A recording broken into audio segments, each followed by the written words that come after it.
Blessings, beloveds. Welcome back. I just wanted to talk a little bit about Pluto's ingress into Aquarius and what that means for the fixed signs. Those of you that have a sun, moon, ascendant, Mercury, Venus, Mars, specifically in any of the fixed signs, which is Taurus, Scorpio, Leo, and Aquarius. What I want to show you guys today is the whole sign house system. Now, I did a video a while ago about the difference between whole sign houses and quadrant houses. Quadrant houses refers to any of the other house systems you might be using, such as the Placidus, the Koch, and various others that are there in play as well. I tend to use the Koch for my quadrant house system, but I also work with the whole sign houses because it shows us a different level of things going on. If you want to understand the difference between whole sign houses and quadrant house systems, I recommend you watch that video that I did, I think it was a few months ago. But here's what I want to show you today. If you have an Aquarian ascendant, Scorpio ascendant, Leo, or Taurus, well, when Pluto ingresses into Aquarius in 2023, I think it's in March 2023, I'll bring up the chart in a moment. This is going to be quite a significant period for you for a couple of years at least.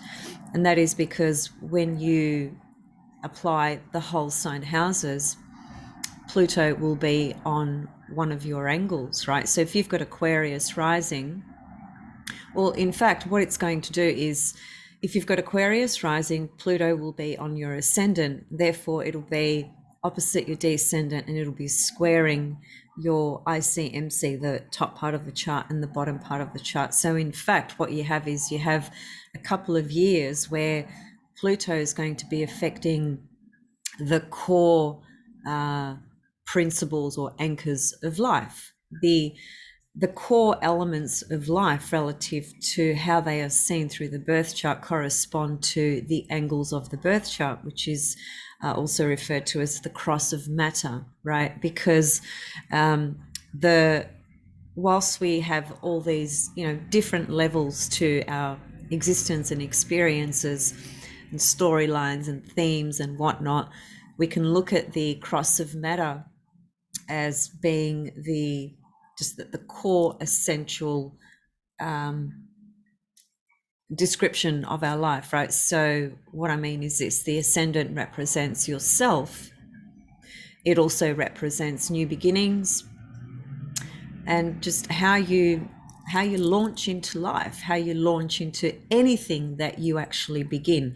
Everything that you start, whatever it is, whenever it is, that's like an ascendant moment. The ascendant represents the birth of things, of anything, of your own life itself. And then anything in your life that you begin, that beginning journey, is characterized by the ascendant, which is Aries, right? Aries is the archetype that corresponds to birth, new beginnings and so forth. So we have the ascendant, then the descendant corresponds to all your relationships, both personal and professional. So every relationship you have, right? Every relationship you begin, all existing relationships will basically be heavily influenced by Pluto for a couple of years. If Pluto is on the ascendant, of course, you could have Pluto on the descendant. If you have Leo on the descendant, if you have Aquarius on the descendant. I'll bring up the chart and just make this a little bit more clear visually in a moment. And just to finish up on the cross of matter. So then we have the IC, the bottom part of the chart, which represents your private self, your inner world, soul life, family, and just your private world, what others don't see about you, right? Things that go on an internal level at a more spiritual, esoteric level, it's got to do with the inner landscape of the soul, your private self, and how you are evolving and developing and unfolding on that level.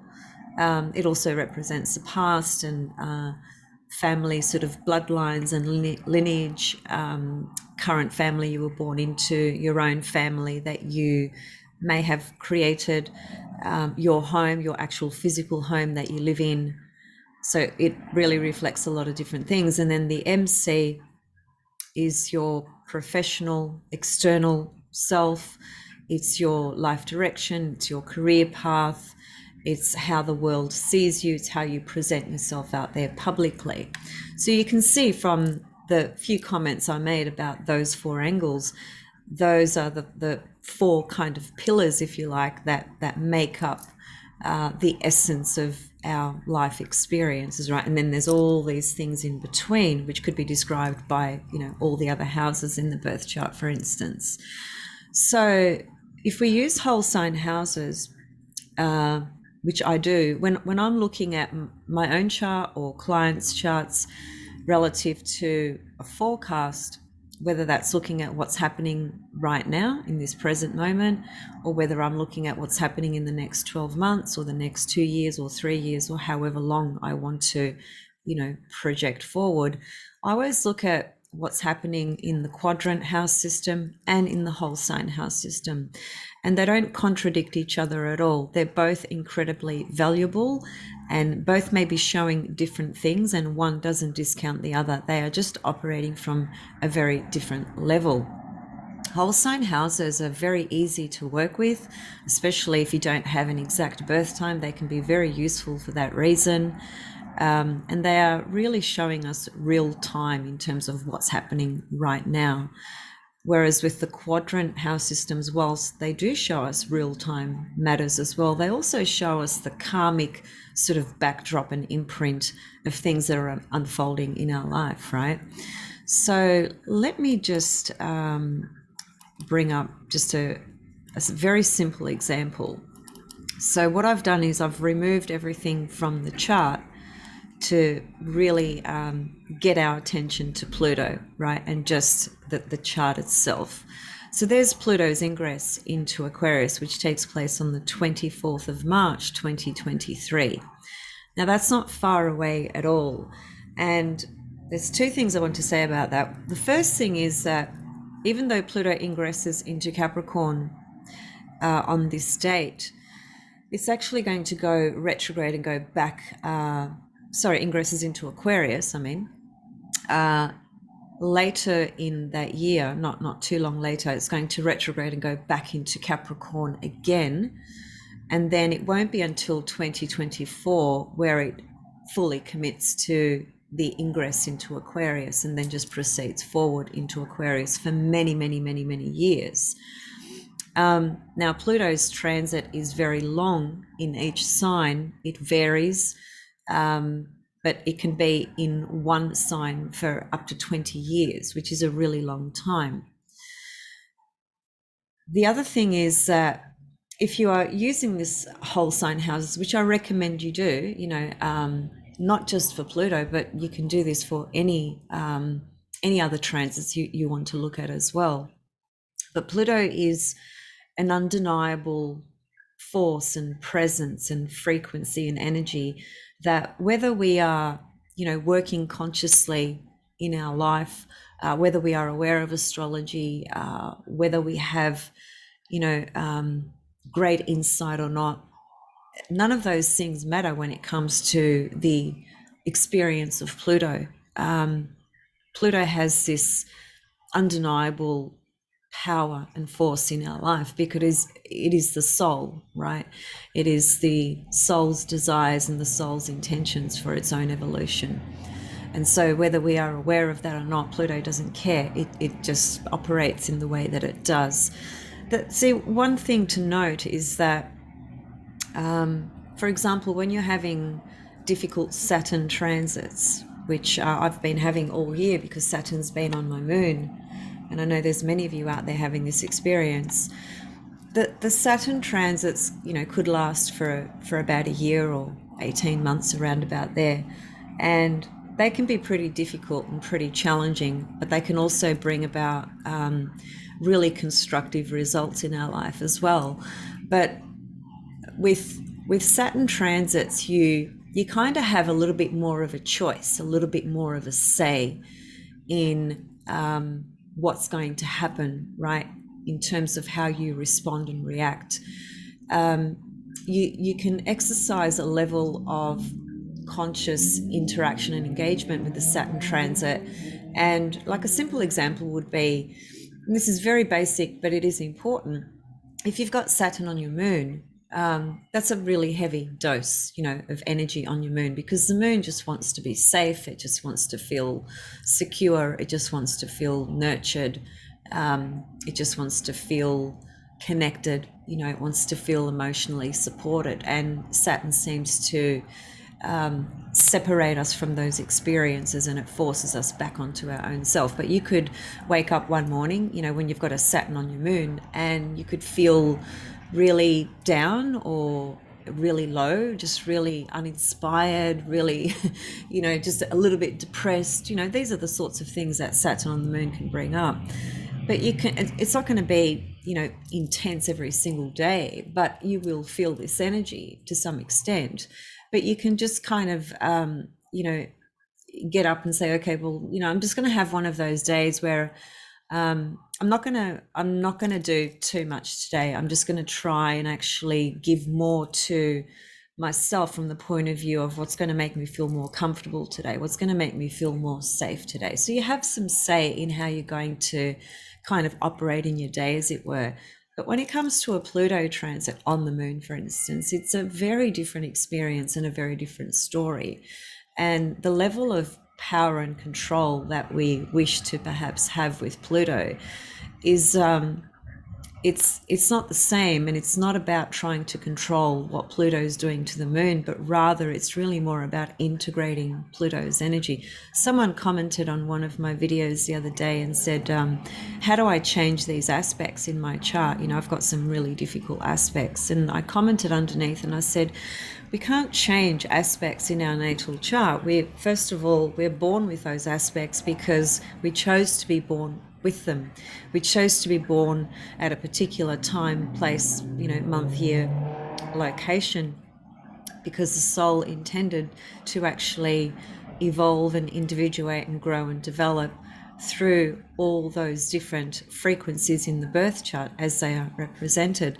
So it's not about changing anything, but rather it's about becoming more aware and learning how to integrate those energies or aspects, whatever it is in the chart, well, everything in the chart actually, for the purposes of our own growth and understanding, right? So we can never change anything from that level, but we can integrate, evolve, develop, and grow. So the other thing I wanted to say is, whether you're using whole sign houses or another house system, and I recommend you use both when you're looking at transits and things, or even when you're looking at natal descriptions, again, you'll get two different results. In some cases, it's very extreme, the differences. In some cases, it doesn't change very much. That just depends on how everything is situated in your chart to begin with, right? Relative to using, Kosh or Placidus or any other quadrant house system. But with Pluto's energy, what I've noticed, and I have absolutely no doubt about this at all, is that Pluto's energy starts to kick in quite some time before it actually gets to perfect the aspect. So, for example, in this case, let's just say that you did have 0 Aquarius on your ascendant. You may or you may not, but let's just say that you did. Well, when Pluto's at the, 29th degree of Capricorn, it's very likely that you will already start to feel Pluto on your ascendant. And of course, when it becomes exact, there's a different momentum that picks up and starts to create a more intensified experience. Or whether Pluto is squaring your midheaven, which it will be. If it's laid out like this, it'll obviously be squaring your midheaven, squaring the bottom part of your chart, the IC, and opposite the descendant, right? Now, as I said, that the transit can kick in, I would say even up to 8 months before it becomes exact. You will start to feel it. This is just the nature of Pluto, because it's such a slow moving body, because it is the soul, because it's such a powerful force. It seems to have this effect that kicks in quite some time before the actual aspect, right? So there's that. And then there's couple of other things that you need to kind of be aware of. First of all, if it is on one of your angles, then it's going to be a couple of years of very powerful changes in your life, right? That will include rebirths, deaths, transformations, having to let go of things, metamorphosizing, purging, things coming up from your unconscious that have been buried very deeply that you will now sort of be confronted with and have to work with. And that's for better or for worse, it just brings up what's buried in the subconscious and unconscious components of our psyche, right? So if it is on an angle, then it is most definitely going to be a very powerful couple of years. If you don't have, also you might have planets, as I mentioned before, any of the inner planets, Sun, Moon, Mercury, Venus, Mars, could be Saturn as well for sure, and Jupiter. Definitely, those are extremely important. Every planet is important, but in terms of a real personal encounter, with Pluto, the personal planets are something that we embody and express and live 24/7. That those energies are part and parcel of who we are, right, on every level, really. So that when any of the personal planets are hit off by Pluto, the experience is felt very personally. That can include, of course, other people in your life and the stories and themes that will come up out of that, right? But let's just say that you don't have any personal planets in any of the fixed signs, and you don't have any of the angles in the fixed signs. Then you might just have Pluto's ingress into Aquarius naturally will go into wherever Aquarius is for you in your chart. So that's going to be a really important area of life that will go through a Pluto experience, right? The other thing to be aware of is that, so for example, we know now that in this example, Pluto is conjunct the ascendant, square the IC, MC, and opposite the descendant. But it's also doing some other things. It's actually forming a sextile to your third house cusp. If this was the order of your chart, if you had Aquarius rising, you can follow this very easily regardless of what sign you have on the ascendant. You just need to understand aspects, right? So Pluto will be sextile Aries. It's square Taurus, we know. It'll be trine Gemini, which is your fifth house cusp. Of course, it's in conjunct Cancer. It's in conjunct Virgo. It's trine Libra. It's square Scorpio. And it's sextile Sagittarius. Now, the question is, well, is that going to be significant? All these other aspects that it's making to all the other houses in the chart, because it will be when you are looking at whole sign houses, right? And so that's something that you kind of need to observe from the point of view of, well, okay, Pluto's forming a trine to my fifth house because I have Gemini on the fifth house cusp. Well, what's in my fifth house? Do I have any planets in the fifth house? Is that house a really significant house in my birth chart? Is that something that stands out? Do I have a lot of planets in there, or even just one planet? It doesn't have to be a lot, could be one planet. And that particular house in the birth chart, is just super important for you because you're a real creative person. Creative journeys and creative experiences and initiating creative projects and so forth is something that's part and parcel and very central to who you are in your life. Well, then under those circumstances, the Pluto transit in your fifth house is going to become a very important transit for that couple of year period. Where Pluto will be forming a trine to your fifth house, for example, and you would apply this same principle to any of the other houses. So Pluto trine the ninth house. Well, are you a ninth house type person? Do you have any planets in the ninth house? In other words, are you a person who travels a lot, who is interested in culture, philosophy, religion, study, higher learning, any of those sorts of things, anything that the ninth house represents, publishing books, writing books is the third house, publishing books is the ninth house. So again, if you had Pluto forming a trine to your ninth house, it will be forming a sextile to the third at the same time, right? So that's an interesting aspect there, because if you were at a position in your life where you are writing a book and you're wanting to publish it, or you've been writing it for a while, well, that could be a really good time to be looking into that, right? So these are the sorts of things you look at. But again, in terms of Pluto aspecting the intermediate houses, which are all the houses outside of the four angles, intermediate houses are basically 2, 3, 5, 6, 8, 9, 10 and 11, right? So there's a lot of them, obviously. So any of those houses could be hit off by Pluto through trines, sextiles, squares and oppositions, right? Trine, sextile, square, opposition, and conjunction. Yeah, five major aspects. The inconjunct aspect can be included as well. The inconjunct is obviously, in this case, because Pluto is on the ascendant, the inconjunct is to Cancer and to Virgo, because Virgo and Cancer form an inconjunct to Aquarius. Okay, the inconjunct aspect is extremely important. I would never disregard it as not being important. It corresponds to adjustment and change, lots of other different things as well. It's basically a Virgo type of quality or signature, the inconjunct aspect.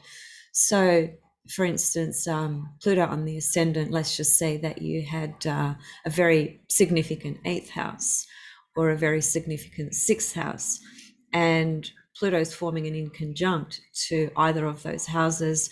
Those houses are important because you have important planets in there. And let's just say, and this is the next level, this is where Pluto would become super significant relative to forming an inconjunct to your eighth house or your sixth house. Let's just say you had the sun in the sixth house, okay? Let's just say it was in Cancer. Now, this wouldn't happen because Saturn won't be in Cancer at this time, but I'm just trying to give you a hypothetical example. If you had the sun in Cancer in the sixth, and let's just say you had Uranus, Neptune, Pluto will be in conjunct. So Pluto, you might have Jupiter, forming some aspects to your sun, Saturn. It doesn't matter which planet it is because they're all going to give a different description. The point is, if you have planets in your sixth and eighth, well, Pluto is on your ascendant using this whole sign houses, and those planets in your sixth or eighth were being transited by other planets during the time of when Pluto's forming the inconjunct to these houses, then that would most definitely amp it up and would suggest that, in fact, those houses, those areas of life are going to be, quite active, quite animated, quite dynamic, during the time of Pluto being at 0 degrees of Aquarius, which will be there for a couple of years. So that's the way to think of it, right? What else did I want to say there?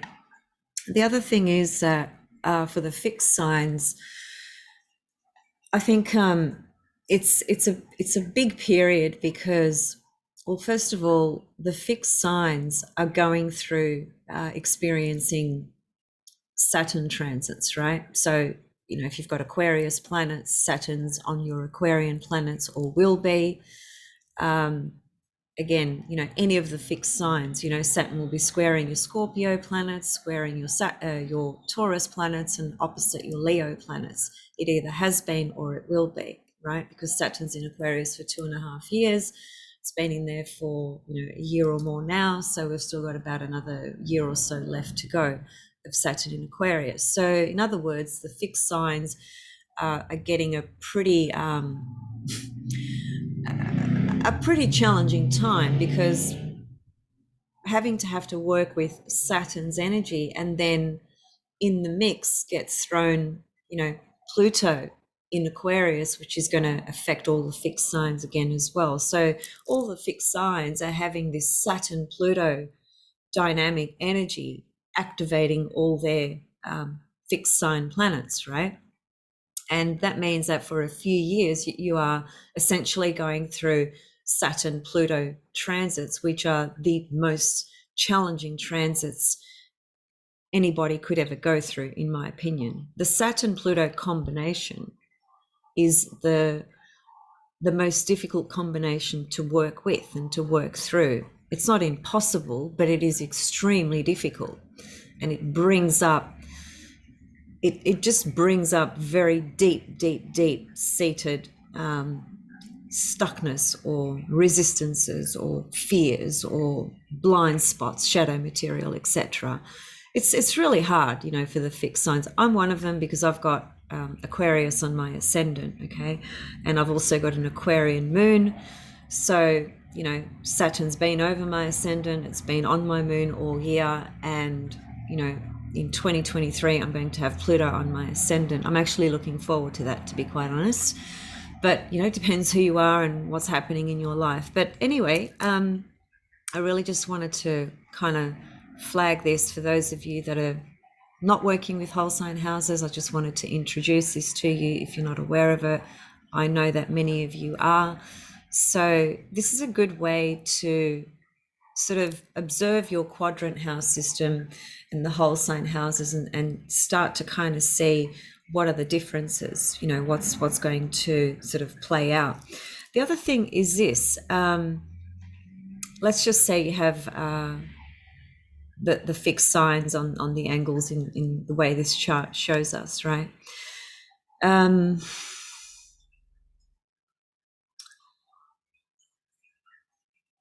couple of other things that you could also look for is when Pluto goes into Aquarius, depending on your age, you'll be in a particular perfected house as well, which will be one of the 12 houses. That just depends on your age, right? Basically, it's a very simple system, perfections. Basically, we start on the ascendant. That's the first year of life. The second year of life is second house, third year is third house, and so on and so forth. And you follow that around. So every 12 years, we come back to the ascendant, right? And then, so when you're 12 years old, you come back to the ascendant. So then when you're 13 years old, you're in the second house. When you are 14 years old, you're in the third house, etc. And you just keep following that around, doing 12-year cycles, right, depending on your age. So whatever perfected house you are in at the time of Pluto's entrance into Aquarius, that's going to be another possible significant layer, because you might be in your perfected first house. It just might be that age corresponds to that year of when Pluto goes into Aquarius. So that's another system that you can add into forecasting, right?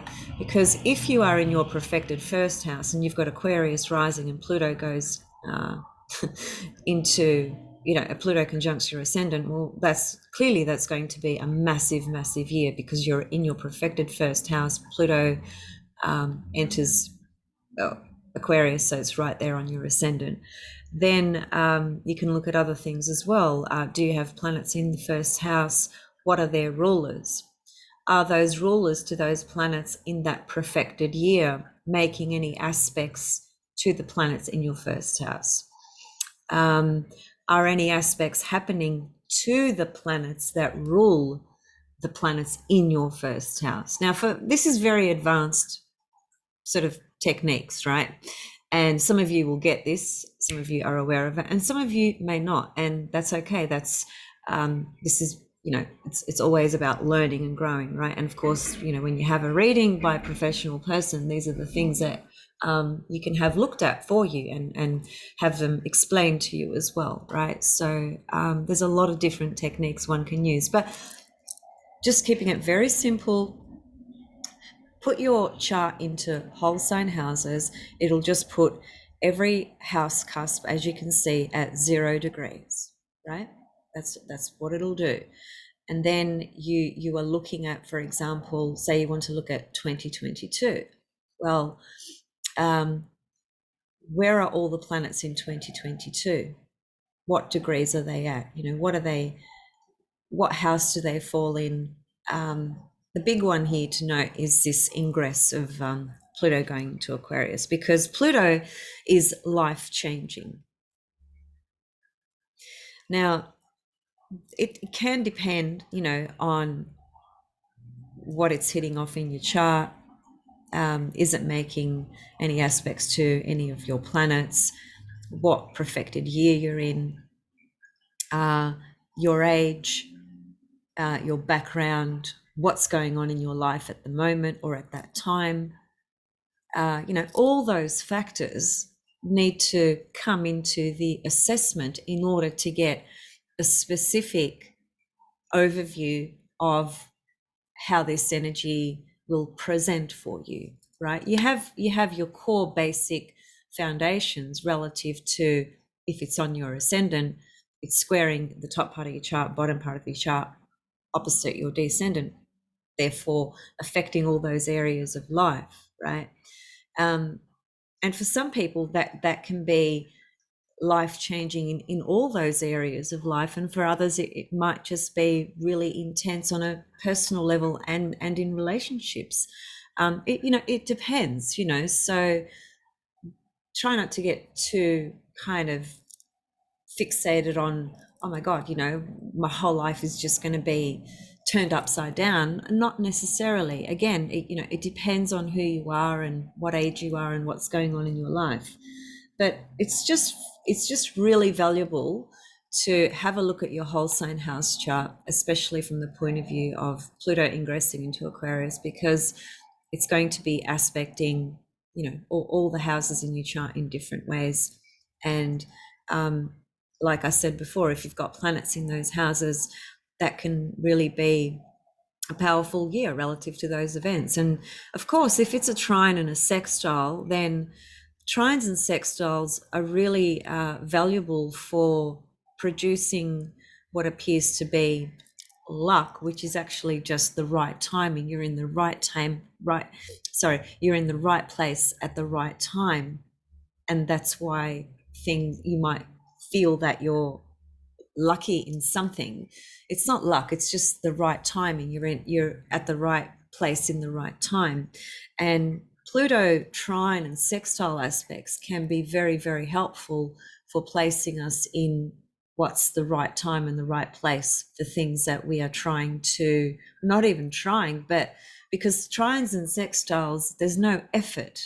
You don't really try. It just naturally, organically presents itself. It's like the universe giving you a break, cutting you some slack, you know, in that area of life. It's not cataclysmic. Is it transformative? Is it powerful? Absolutely. But it doesn't, you know, kind of rip your soul out, as it were, and, you know, throw you into a spin, right? Whereas conjunctions, squares, and oppositions can have that kind of effect for sure. And the conjunction, square, and opposition are all very different as well, but they are hard aspects and they can produce cataclysmic type of events, but ultimately can have a very powerful transformative effect in our life, and obviously help us evolve, you know, on wherever we're at in our evolutionary path. All right, I'm going to leave it there. I just wanted to quickly jump on and mention that. I was thinking I've been thinking about it a lot because I've got Aquarius on my ascendant and whole sign houses. Pluto gets there very soon. And so, it's going to affect every area of my life. So I'm glad I'm having this experience at the age that I'm at now, and not having it, when I was like in my 20s. I think in my 20s that would have really spun me out. I think it will be, I don't know if easy is the right word, but I'd certainly be more aligned with it now, consciously more aligned, just with the level of experiences that I've had, over so many years, and the understanding that I have in astrology, of course. There was just one other thing, and it came to me and it just left.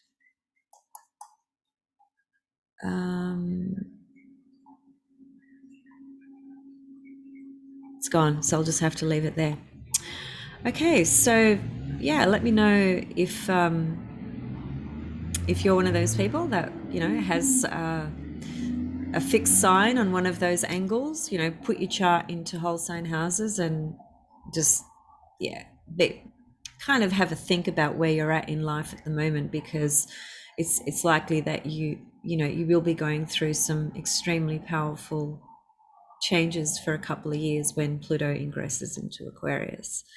And if you have any questions and or comments, of course, please leave them under this video, and I'll be back to talk about Mars ingressing into Scorpio. I did post something on my community section, which a lot of you have seen, and it's just very interesting with Joe Biden, the USA president, relative to he's got Mars in Scorpio, so he'll be having a Mars return. The new moon is exactly on his Mars. The full moon later this month is going to be on his Sun. Uranus is actually opposite his Mars. USA is having their Pluto return. The solar arc Pluto is conjunct the midheaven of USA's national chart. And the reason that's significant relative to him is because he's the face of USA, right? He represents USA from a very high position. And so Pluto, solar arc Pluto on the midheaven, that's him. As much as it is the country, it's also him. So, and he's in his perfected 8th house, and that's the house of death, rebirth. He's pretty old, I think he's got a few health kind of issues going on as well. He's certainly not very liked by a lot of people. I think this is going to be a really tough lunation cycle for him. And of course, we'd have to look at a whole bunch of other things in his chart, namely the things that I pointed to and some other things as well. But I just think this is going to be a very significant month, November, for him, because a lot of things are being hit off, even just by the new moon and full moon. And like I said in my new moon video just recently, the new moons and full moons for that matter, they act as a timer. That's kind of what they're doing. They're acting as a timer for things to